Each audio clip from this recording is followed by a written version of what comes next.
At ngayon naman po, dadako na tayo sa ating testimony portion.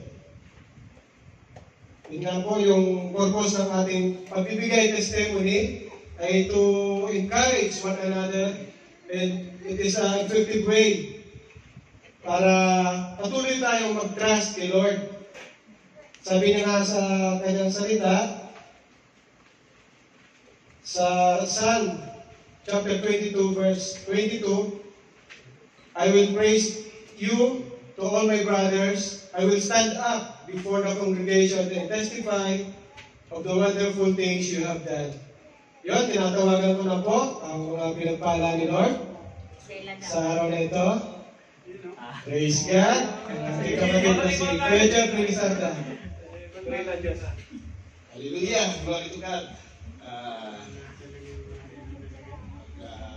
Testimony ko lang po na maraming salamat sa ating buhay na Panginoon. Dahil siguro sa Friday, last Friday ko na po dito maka-attend sa church. Dahil nag-resign na po ako sa aking company. So wala na po ako trabaho. Puring ng Panginoon dahil nag-run na po ang aking pagpunta sa Canada. Sa 16 po ang flight ko. So last Friday ko na po sa Friday. Kaya sana nandito sana tayo lahat. Karoon tayo ng sagot ko na sigurong pamerienda sa Friday. Ay, kaya pala yun. Ayun po. Maraming salamat. Kaya pala ito yung maganda-ganda ng sa akin kanina.